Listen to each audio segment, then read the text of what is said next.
2월 2일 오늘의 말씀은 누가복음 9장 37절에서 50절입니다. 이튿날 산에서 내려오시니 큰 무리가 맞을세 무리 중에 한 사람이 소리질러 이르되 선생님 청컨대 내 아들을 돌보아 주옵소서. 이는 내 외아들이니이다. 귀신이 그를 잡아 갑자기 부르짖게 하고 경련을 일으켜 거품을 흘리게 하며 몹시 상하게 하고야 겨우 떠나가나이다.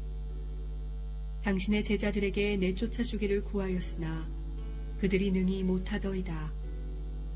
예수께서 대답하여 이르시되 믿음이 없고 패역한 세대여 내가 얼마나 너희와 함께 있으며 너희에게 참으리요. 내 아들을 이리로 데리고 오라 하시니 올 때에 귀신이 그를 거꾸러뜨리고 심한 경련을 일으키게 하는지라. 예수께서 더러운 귀신을 꾸짖으시고 아이를 낫게 하사 그 아버지에게 도로 주시니 사람들이 다 하나님의 위엄에 놀라니라. 그들이 다 그 행하시는 모든 일을 놀랍게 여길세 예수께서 제자들에게 이르시되 이 말을 너희 귀에 담아두라. 인자가 장차 사람들의 손에 넘겨지리라 하시되 그들이 이 말씀을 알지 못하니 이는 그들로 깨닫지 못하게 숨긴 바 되었음이라. 또 그들은 이 말씀을 묻기도 두려워하더라.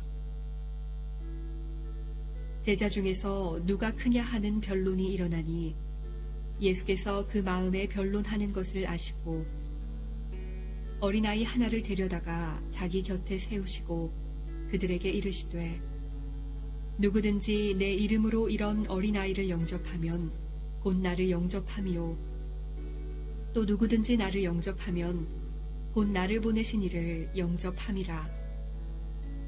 너희 모든 사람 중에 가장 작은 그가 큰 자니라. 요한이 여짜오되 주여 어떤 사람이 주의 이름으로 귀신을 내쫓는 것을 우리가 보고 우리와 함께 따르지 아니하므로 금하였나이다. 예수께서 이르시되 금하지 말라. 너희를 반대하지 않는 자는 너희를 위하는 자니라 하시니라. 아멘. 변화산에서의 그 영광스러운 사건, 하나님의 영광이 가득하고 신비한 그 순간을 마치고 이제 예수님은 그 산에서 내려오십니다. 예수님이 진정으로 가야 할 길은 영광의 자리에 머물러 계시는 것이 아니라 다시금 십자가를 향하여 가야 한다는 것을 예수님은 아셨기 때문입니다. 그 산 위에 가득했던 영광, 그러나 산 아래로 내려왔을 때는 예수님을 기다리는 것은 여전히 고통 가운데 있는 사람들이었습니다. 가끔 우리의 신앙이 공격을 받을 때가 있습니다. 그때가 언제인가 하면 우리가 은혜를 많이 받았다라고 이야기할 수 있는 바로 그때입니다. 우리가 힘들고 어려울 때에는 오히려 주님을 더욱더 의지하게 됩니다. 그런데 우리의 믿음이 크게 흔들리는 그 순간은 우리가 하나님께로부터 은혜를 많이 받은 직후라는 것입니다. 우리에게 하나님의 은혜가 가득하다고 생각할 때 우리는 더욱더 집중해야 하는 것이 있습니다. 그것은 무엇이냐 하면 바로 하나님께서 나에게 맡겨주신 사명이라는 것입니다. 그래야만 우리가 받은 그 은혜가 흔들리지 않고 예수님께로 향한 믿음은 굳건히 서갈 수 있습니다. 예수님은 자신에게 맡겨진 그 사명을 위하여 그 영광의 자리에서 다시 한번 산 아래로 내려오십니다. 그때 수많은 사람들 사이로 한 사람이 큰 소리로 예수님께 도움을 구합니다. 이 장면은 마치 야이로의 모습이 연상되는 장면이기도 합니다. 그리고 야이로에게는 외동딸이었다면 이 아버지는 그의 외아들이었습니다.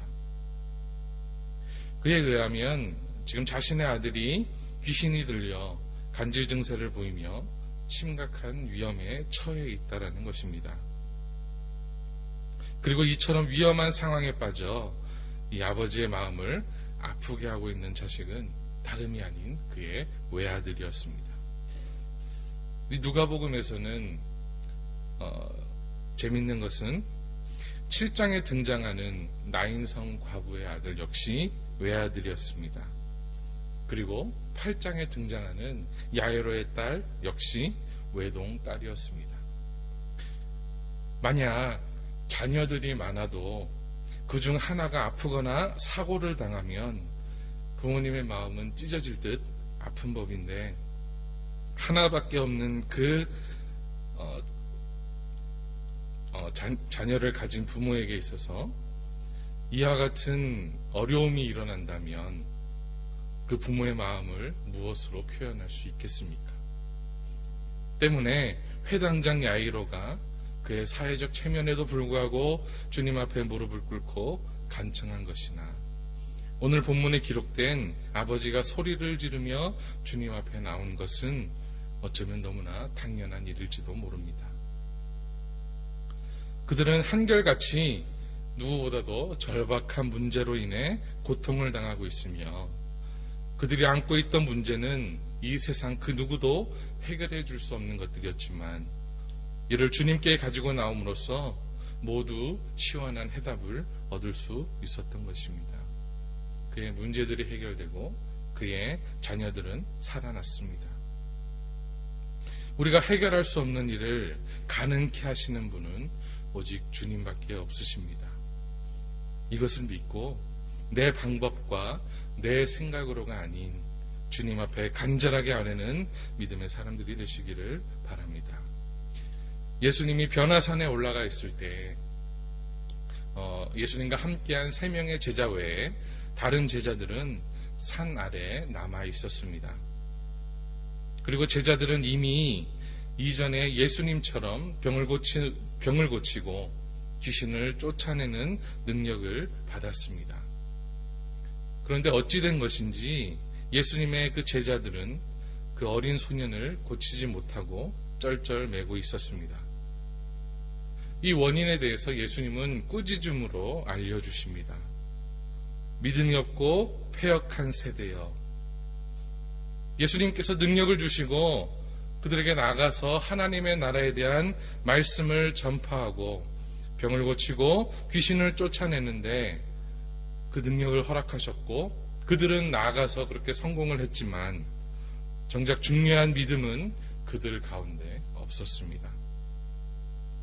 그들의 사역을 성공적으로 수행은 했지만 이후에 그들의 믿음과 기도 생활은 점점 나태해진 것입니다. 그 모습은 변화산에서 예수님께서 기도하는 그 시간에 잠을 자고 있었던 그 제자들의 모습들, 그리고 이후에 등장하는 46절에 누가 크냐 하는 인간적인 문제에 더욱더 그들의 관심이 있는 모습으로 발견할 수 있습니다. 아이가 아직 예수님께로 올 때, 즉 오고 있는 그 중에도 이 아이는 귀신으로부터 고통을 받고 있었습니다. 변화산 사건을 지나면서 사역의 방향이 바뀌어 이제는 십자가로 한 걸음씩 나아가시는 그 시점에서 이 마귀의 도발, 그러나 그 행위는 예수님의 꾸짖음으로 무기력하게 멈췄습니다. 그리고 그 아이는 치유를 받았습니다. 예수님께서 그 귀신을 쫓아내실 때는 꾸짖음으로 명령하셨지만 다시금 그 아이를 그 아버지에게 돌려주실 때는 사랑과 자비로운 모습을 그 안에서 발견하게 됩니다. 이것은 예수님의 본질적인 성품은 바로 사랑이라는 것을 말씀을 통해 우리에게 다시금 알려주고 있습니다. 이 모습을 본 사람들은 예수님의 능력에 대해서 대단하게 여깁니다. 이 모습은 다시금 예수님의 믿음이 없는 패역한 세대라고 사람들을 꾸짖었던 그 모습을 생각나게 만듭니다. 사람들은 여전히 예수님의 능력에 대해서 보고 놀랍게 여길 뿐이었습니다. 이 상황에서 예수님은 제자들에게 다시 한번 자신이 순환받을 것이라는 것을 말씀하십니다. 45절에 이 말씀을 하시며 이 순환 예고는 예수님께서 두 번째로 제자들에게 하신 예고였습니다. 사람들은 그 9명의 제자들이 쩔쩔매며 어찌하지 못했던 그 귀신 들린 아이를 말씀 한마디로 능력 있게 고쳐주시는 주님의 감탄과 존경과 찬사를 보냈던 것입니다. 그런데 예수님께서는 이러한 상황에서도 우쭐해 하시거나 분위기에 들뜨지 않고 오히려 제자들을 향하여 자신이 가야 할 길 다시 한번 예고하셨습니다. 말하자면 예수님께서는 이러한 사람들의 찬사 그리고 그 찬사에 들떠서 주님만을 바라보았던 제자들에게 다시 한번 예수님께서 가셔야 할 그 죽음의 길, 십자가의 길을 말씀하심으로써 예수님 스스로도 그 길을 향하여 나가기를 원하셨고 그리고 그 흔들리는 제자들을 바로 잡아주시고 사명의 길을 걸어가게 만드셨던 것입니다. 이처럼 어떠한 상황에서도 예수님은 가셔야 할 그 사명의 길을 잊지 않는 모습, 그 모습은 오늘날 우리들이 반드시 배워야 할 모범입니다. 우리들은 사실 조그만한 칭찬에도 들뜨기 쉽고 또 바로 이러한 순간에 사명의 길을 잃고 실족하여 넘어지거나 엉뚱한 길로 들어섬으로써 쓰라린 실패를 경험하는 경우가 많습니다. 구약의 인물 사울 왕이 그렇습니다. 그는 처음에는 매우 겸손했던 인물이었습니다. 이스라엘의 초대 왕이 되는 영광까지 누렸던 사람입니다. 하지만 그는 이후에 전쟁에서 승전을 거듭하자 교만해졌습니다. 그리고 자신을 위해서 승전비를 세우는 등 본분을 망각한 길을 걷다가 결국 왕의 자리에서 쫓겨나고 말았습니다. 이처럼 자기의 본분과 사명을 망각하는 자는 실패자가 될 수밖에 없습니다. 그러므로 우리는 이처럼 상황이 좋을 때나 어려울 때나 우리들이 받은 본분과 사명의 길을 잊지 않도록 언제나 주의해야 합니다. 그리고 오늘 말씀 45절을 보면 저희는 이 말씀을 묻기도 두려워하였더라 라고 말씀하고 있습니다. 여기서 이 말씀이란 44절에 주님의 고난에 대한 예고의 말씀을 의미합니다. 즉 제자들은 주님의 고난에 대해서 더 이상 묻기도 그리고 그에 대한 말씀을 듣기도 회피하였던 것입니다. 그런데 본문은 그 이유에 대해서 저희로 깨닫지 못하게 숨김이 되었기 때문이라고 말씀하고 있습니다. 하지만 이러한 표현은 인간의 무지와 완고함조차도 하나님의 주권 아래 있다는 히브리적인 표현일 뿐 인간의 무지와 완고함에 있어 그 책임이 모두 하나님께 있다는 의미는 아닙니다. 오히려 만물에 대한 권세가 있음에도 불구하고 이를 허용하시는 하나님의 섭리를 강조한 신앙적 표현으로서 인간에게 책임이 있음을 분명히 하고 있다고 볼 수 있습니다. 그렇다면 제자들은 왜 더 이상 고난에 대해 묻기조차 두려워하였을까요? 그것은 결론적으로 말하면 그들의 마음속에 예수님의 고난을 수용하려는 마음이 없었기 때문입니다. 즉 제자들 역시 다른 유대인들처럼 영광의 메시아에 대한 기대로 가득 차 있었기 때문에 예수님의 고난에 대해서는 거부감을 가지고 있었던 것입니다. 따라서 그들은 이러한 솔직한 마음을 내비쳤을 때 주님으로부터 돌아올 꾸중과 책망이 두려웠던 것입니다. 그리고 바로 이러한 태도로 인해서 결국 그들은 예수님께서 고난당하실 때 모두 예수님을 모른다고 부인하며 도망쳤던 것입니다. 그리고 이런 제자들의 모습은 그리고 이런 제자들의 마음은 바로 그 다음 절에서 등장을 합니다. 46절 보면 제자들 사이에서 누가 크냐 하는 변론이 발생합니다. 제자들의 기대와 예수님을 따르던 사람들의 기대는 크게 다를 것이 없는 그 모습을 오늘 이 말씀 속에서 드러내주고 있습니다. 즉 예수님은 조만간 로마를 쳐부수고 메시아 왕국을 이 땅에 이룰 것인데 그때 자기들은 최소한 그 나라의 총리나 장관 자리 정도는 앉아야 하지 않겠느냐는 기대와 생각을 가지고 있었던 것입니다. 그런데 가만 생각해 보면 만약 이들을 예수님께서 부르시지 않았다면 어떻게 됐겠습니까? 이들은 예수님께서 부르시기 이전에는 유대 사회에서의 가장 비천한 신분이었습니다. 그런 그들을 예수님은 제자로 부르시고 능력과 하나님의 나라를 전파하는 사도로 세우셨습니다. 우리 역시도 마찬가지입니다. 우리가 아직 죄인 되었을 때 하나님께서 우리를 구원하시고 천국의 소망을 약속하셨습니다. 그런데 이 모든 것은 결코 내 의로 이루어진 것이 아닙니다. 모든 것이 온전히 하나님의 은혜입니다. 그렇기 때문에 우리는 나 자신을 내세우는 것이 아니라 나 자신을 낮추고 한 어린아이를 영접하는 것 같이 예수님을 영접하고 자기를 낮추어 이웃을 섬기는 자가 되어야 합니다. 예수님은 친히 낮고 낮은 사람들과 함께 하셨습니다.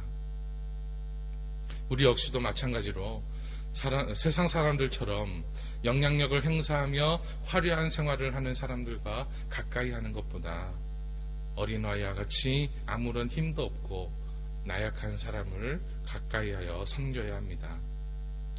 왜냐하면 마태복음 25장 40절에 말씀하는 것처럼 그들에게 한 것이 곧 그들과 함께 하시는 예수님께 행한 것이 되기 때문입니다. 사랑하는 성도 여러분, 세상에서 큰 사람이라고 이야기 듣는 것보다 나약한 사람들을 섬겨 주님 앞에 큰 사람이 되시기를 바랍니다. 49절에 보면 어떤 사람이 예수님의 이름을 이용하여 귀신을 내어 쫓았습니다. 제자들은 그가 자기들과 같이 예수님을 따르는 제자의 일원이 아니라는 이유로 그 사람의 행동을 금지시켰습니다. 여기서 제자들의 행동은 그들만이 예수님의 이름으로 권능을 베풀 수 있는 제한된 자격을 가졌다는 생각을 가지고 있었음을 말해주고 있습니다. 그런데 예수님은 이들을 금하지 말라고 말씀하십니다. 그들이 예수님의 이름으로 귀신을 쫓았다면 분명 그들은 예수님에 대한 신앙을 가지고 있는 사람이었고 그리고 고통받는 사람들에 대해서도 무관심했던 사람이 아니라 오히려 그러한 행동으로 인해서 예수님의 사역을 도왔음을 말씀을 통해서 볼 수 있습니다. 때문에 정말 중요한 것은 어느 집단에 속해 있는가가 중요한 것이 아니라 진정으로 예수님께 대한 올바른 믿음을 가지고 있는가, 그리고 그 방향성은 어떠한가, 그리고 그가 행하는 일의 내용과 그들이 지향하는 것이 무엇인가, 어디에 있는가, 이것이 가장 중요하다는 것입니다. 사랑하는 성도 여러분, 우리는 어떤 믿음을 소유하고 있습니까? 내 앞에서 일어나는 현상과 일에 대해서 변화하는 마치 예수님 주위에 모여 군중들과 같은 그런 믿음을 소유하고 있습니까? 아니면 흔들리지 않는 믿음으로 나에게 맡겨지신 그 사명을 잘 감당하며 주위의 시선과 칭찬에도 그 사명의 길을 걸어가고 계십니까? 주님께서 우리에게 보여주신 그 본을 따라서 하나님께서 나에게 맡겨주신 그 사명을 향해 나아가는 저와 여러분들이 되시기를 바랍니다. 기도하겠습니다.